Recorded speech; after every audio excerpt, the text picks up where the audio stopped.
Hello everyone, कैसे हैं आप लोग। आई होप कि आप लोग बहुत अच्छे होंगे और अपनी पढ़ाई को भी बहुत अच्छे तरीके से कंप्लीट और कवर अप कर रहे होंगे।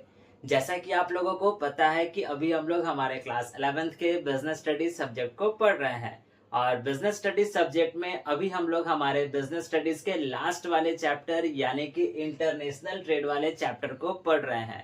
और ये वाला पर्टिकुलर वीडियो हमारे इसी चैप्टर का पार्ट नंबर 6 होने वाला है। तो आइए बिना वक्त गवाए, बिना देरी किए आज के इस क्लास को, आज के इस वीडियो को शुरू करते हैं और हम लोग पढ़ते हैं हमारे आज वाले टॉपिक को।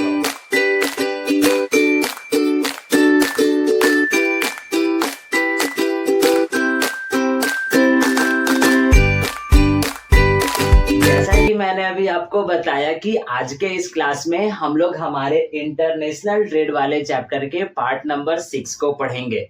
सो बेसिकली इस वाले पार्ट में हम लोग कौन से टॉपिक को पढ़ेंगे, तो इस वाले पार्ट में हम लोग इस चैप्टर के यानी कि इंटरनेशनल ट्रेड चैप्टर के लास्ट वाले पार्ट को, लास्ट वाले टॉपिक को पढ़ेंगे, जो हमारा कहता है वर्ल्ड ट्रेड ऑर्गेनाइजेशन, जिसको हम लोग WTO के नाम से भी जानते हैं। ये वाला टॉपिक, ये वाला वीडियो बहुत ही ज्यादा छोटा है लेकिन बहुत ज्यादा इंफॉर्मेटिव और बहुत ज्यादा इंपॉर्टेंट है आपके लिए। तो इस वीडियो को आप शुरू से लेकर कर लास्ट तक जरूर से देखिएगा। ठीक, इस टॉपिक से रिलेटेड, WTO से रिलेटेड बहुत सारे मल्टीपल टाइप्स क्वेश्चंस आपसे आपके एग्जाम्स में पूछे ही पूछे जाते हैं। तो मेरे साथ साथ आप भी अपने कॉपी में उन सारे के सारे पॉइंट्स को टिक आउट और मार्क आउट करते चलिएगा। तो आइए पढ़ते हैं और समझते हैं कि WTO यानी कि वर्ल्ड ट्रेड ऑर्गेनाइजेशन है क्या। देखिए कहता क्या है, वर्ल्ड ट्रेड ऑर्गेनाइजेशन, जिसका शॉर्ट फॉर्म होता है WTO। क्वेश्चन यहीं से आना शुरू हो गया। सबसे पहला क्वेश्चन क्या कहता है कि WTO यानी WTO का फुल फॉर्म क्या है। तो WTO का फुल फॉर्म क्या होता है, वर्ल्ड ट्रेड ऑर्गेनाइजेशन। अब इस वर्ल्ड ट्रेड ऑर्गेनाइजेशन को हिंदी में हम लोग कौन से नाम से जानते हैं, तो देखिए लिखता क्या है। वर्ल्ड का मतलब हो गया विश्व, ट्रेड का मतलब हो गया व्यापार और ऑर्गेनाइजेशन का मतलब हो गया संगठन, यानी कि विश्व व्यापार संगठन। अब ये विश्व व्यापार संगठन है क्या, यानी कि ये WTO है क्या। तो WTO जो है वो बेसिकली एक प्रकार का संगठन है, एक प्रकार का ऑर्गेनाइजेशन है, जो विश्व में होने वाली सारी की सारी व्यापार पर अपना कंट्रोल रखता है, उसको नियंत्रित करता है। यानी विश्व में जितनी भी व्यापार हो रही हैं, विश्व में जो भी व्यापार हो रही हैं, उन सारे के सारे व्यापार पर जो भी नियम और कानून लगाए जाते हैं या बनाए जाते हैं या उन नियम और कानून को लागू करवाए जाते हैं, वो सारा का सारा काम, वो सारा का सारा दायित्व अगर किसी के पास है या कोई निभाता है या उन सारे के सारे दायित्व को पूरा करता है, तो वो कौन करता है, WTO यानी कि वर्ल्ड ट्रेड ऑर्गेनाइजेशन करता है। ठीक, आगे देखिए क्या लिखता है। कहता है क्या, the WTO is established on January 1, 1995। इस बात को भी आप याद रखिएगा, ये आपसे क्वेश्चन आपके एग्जाम्स में पूछेगा ही पूछेगा कि WTO का एस्टैब्लिश्ड कब हुआ था, यानी WTO कब एस्टैब्लिश हुआ था। तो WTO यानी वर्ल्ड ट्रेड ऑर्गेनाइजेशन की स्थापना 1 जनवरी 1995 यानी 1995 में हुई थी। ठीक, आगे देखिए क्या लिखता है, replacing the general agreement on tariff and trade. अब इस WTO को किससे रिप्लेस किया गया था, तो इस WTO को रिप्लेस किया गया था GATT से, यानी गैट से, जिसका फुल फॉर्म क्या होता है, general agreement on tariff and trade. ठीक, इस बात को याद रखिएगा। यानी सबसे पहले जो चीजें, यानी WTO से पहले अगर कोई ऑर्गेनाइजेशन थी जो कि व्यापार को कंट्रोल करती थी या व्यापार के पीछे अपने नियम और कानून को लगाती थी, तो वो कौन था, GATT, जिसका फुल फॉर्म होता है general agreement on tariff and trade.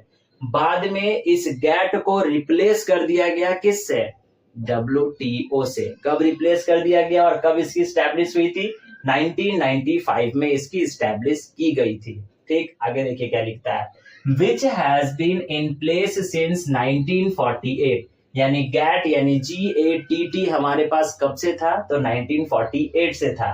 लेकिन बाद में इस गैट की जगह किसने ले ली, WTO ने ले ली। कब ले ली, 1 जनवरी 1995 यानी 1995 में ले ली। ठीक, आगे देखिए क्या लिखता है, while GATT focused primarily on the trade in goods, यानी कि GATT जो थी वो मेन फोकस इसका क्या था, ट्रेड इन गुड्स, यानी कि वस्तुओं के व्यापार में ही बस केवल ये फोकस करता था।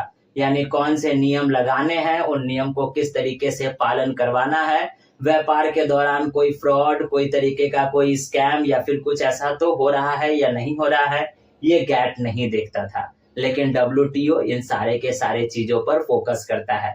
WTO का बेसिकली काम है कि व्यापार जो है वो स्मूथ तरीके से हो और फ्री हो, यानी स्वतंत्र तरीके से हो, और जितनी जो टैरिफ जो लगती है, यानी इंपोर्ट और एक्सपोर्ट के दौरान जो भी टैरिफ्स लगती हैं उनको घटाया जा सके, यानी उस पर लगने वाले जो ड्यूटीज है, इंपोर्ट ड्यूटीज है, उनको घटाया जा सके ताकि हमारा ट्रेड और अच्छे तरीके से और ज्यादा हो सके। ठीक, लेकिन वही GATT का बस केवल काम था, बस केवल ये फोकस किस पर करता था, ट्रेड इन गुड्स पर, यानी कि वस्तुओं के व्यापार पर ही बस केवल ये फोकस करता था। लेकिन आगे देखिए लिखता है क्या, the WTO has a much broader scope, लेकिन WTO का जो स्कोप है वो और ज्यादा है, यानी और बड़ा है, किससे, GATT से। ठीक, इस बात को याद रखिएगा।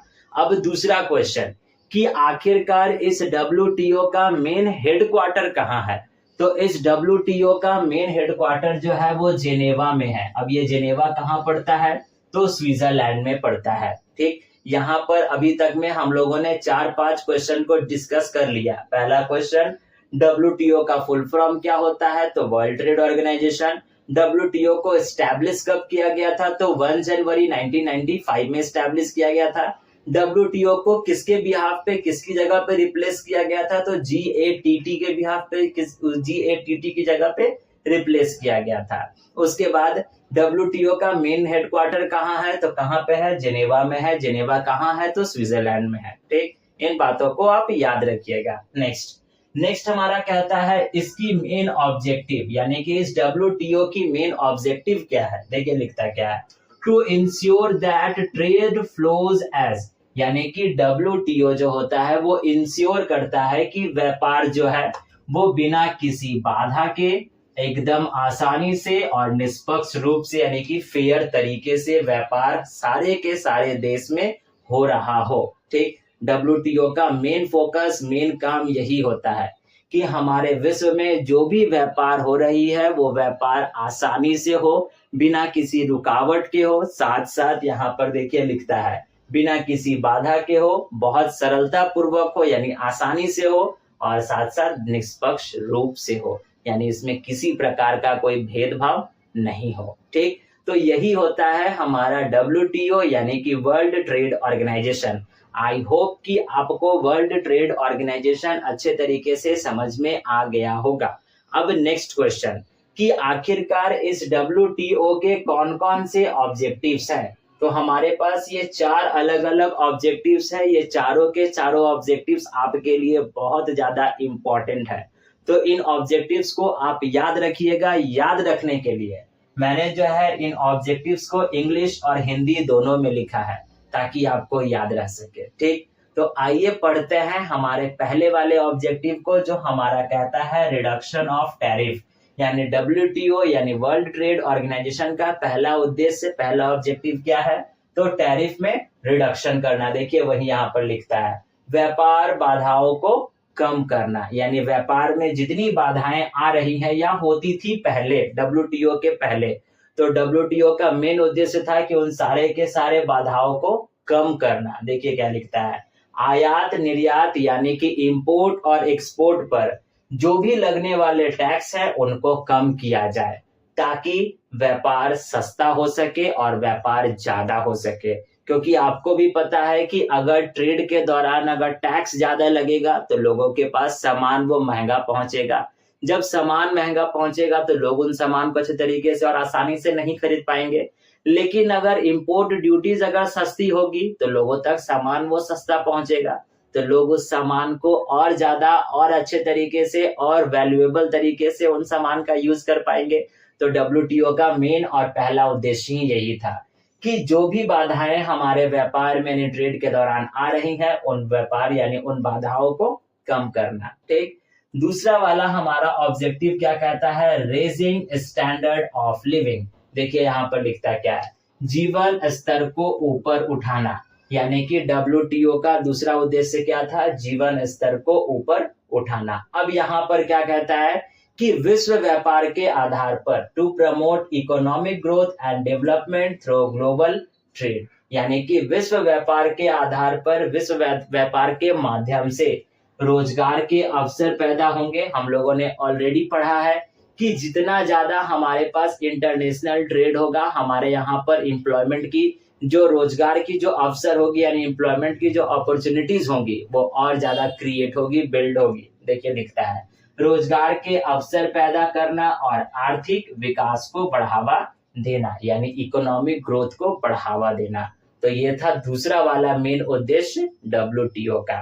तीसरा उद्देश्य क्या कहता है, सस्टेनेबल डेवलपमेंट। सस्टेनेबल डेवलपमेंट जिसको हम लोग सतत विकास के नाम से जानते हैं और कहते हैं। अब आप कहोगे कि ये सतत विकास है क्या, तो आपको भी पता है कि हमारे यहाँ पर जिन किसी भी चीजों का प्रोडक्शन होता है, तो उन प्रोडक्शन यानी उन चीजों को प्रोडक्शन के यानी उन चीजों को बनाने के लिए जो भी रॉ मटेरियल आती है वो हमारे इन्वायरमेंट से, हमारे पर्यावरण से आती है। तो WTO का ऐसा कोशिश होता है और उसका ऐसा कहना होता है कि पर्यावरण की रक्षा करते हुए, यानी पर्यावरण को किसी प्रकार का कोई नुकसान ना पहुंचे, पर्यावरण की रक्षा करते हुए दुनिया के संसाधनों का, यानी हमारे यहाँ पर जितनी भी नेचुरल रिसोर्सेज है या जितनी भी रिसोर्सेज हैं उनका सही तरीके से सही जगह पर उपयोग किया जाए, ताकि ये पीढ़ी भी जो है उन सारे के सारे रिसोर्सेज को, उन सारे के सारे संसाधनों का इस्तेमाल कर सके और आने वाली पीढ़ी जो हमारी होगी वो भी पीढ़ी जो है वो उन संसाधनों का अच्छे तरीके से इस्तेमाल कर सके और ये जो विकास है वो कंटिन्यू इसी तरीके से बढ़ता चला जाए, यानी डेवलपमेंट जो है वो हमारे यहाँ पर इसी तरीके से होता चला जाए। ठीक, तो यही हमारा कहता है सतत विकास। जो हमारा क्या कहता है, सतत विकास का मतलब क्या होता है कि वैसा विकास जिसमें पर्यावरण की रक्षा करते हुए हम दुनिया के जितनी भी जो संसाधन है उसका सही तरीके से सही जगह पर इस्तेमाल करना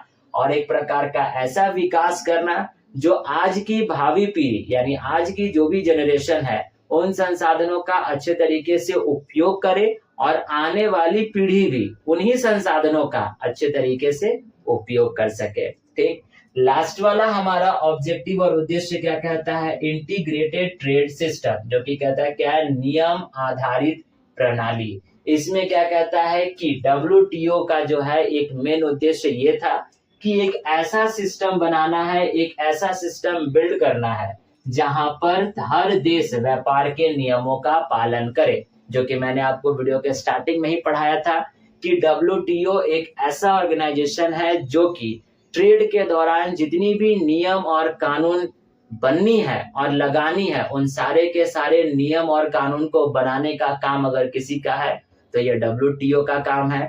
और ये WTO बस केवल उन नियम और कानून को बनाता ही नहीं है बल्कि उनको लागू भी करवाता है, साथ साथ उनका पालन भी करवाता है।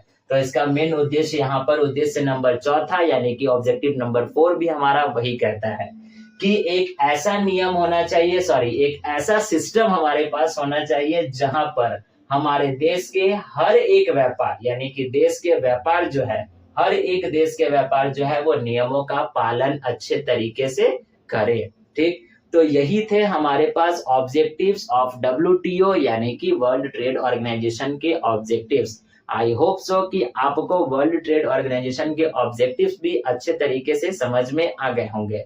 तो अभी आप क्या कीजिए, वीडियो को सबसे पहले यहाँ पर पॉज कीजिए और इसका स्क्रीनशॉट लेकर कर अपने पास रख लीजिए और मेक श्योर कि आप इसको अपने कॉपी में बहुत अच्छे तरीके से राइट डाउन कीजिएगा। ठीक है, आज के इस क्लास के लिए बस इतना ही हम लोग रहने देते हैं। इस वाले क्लास के साथ हमारा ये वाला चैप्टर भी जो है वो अब खत्म हो गया और साथ साथ हमारा पूरा क्लास 11th का बिजनेस स्टडीज भी खत्म हो गया। ठीक, तो आज के इस वीडियो के लिए बस इतना ही। अगर आप इस वीडियो को यहाँ तक देखे हो, इस पूरे सीरीज को यानी कि क्लास 11th के चैप्टर नंबर 1 से लेकर कर चैप्टर नंबर लास्ट तक अच्छे तरीके से देखे हो और अच्छे तरीके से सारे के सारे चैप्टर्स को पढ़े हो और आपको सारे के सारे चैप्टर्स अच्छे तरीके से समझ में आ गए हैं, तो कमेंट बॉक्स में जरूर से एक अच्छा सा कमेंट कीजिएगा। ठीक है, तो आज के इस वीडियो के लिए बस इतना ही हम लोग रहने देते हैं। अब हम लोग मिलेंगे हमारे क्लास 11th के ही दूसरे वाले सब्जेक्ट पे यानी अकाउंट्स पे। तब तक के लिए आपको पता है करना है क्या, वीडियो को यहाँ तक देखे हो तो वीडियो को लाइक करके जाइएगा, चैनल पर नए होंगे तो चैनल को सब्सक्राइब भी कर लीजिएगा और अपने फ्रेंड्स के साथ शेयर भी करते जाइएगा। अब हम लोग मिलेंगे हमारे क्लास 11th के नेक्स्ट वाले सब्जेक्ट पे यानी अकाउंटेंसी पे यानी अकाउंट्स पे। तब तक के लिए आप अपना ख्याल रखिएगा, ध्यान रखिएगा। Thank you and bye bye.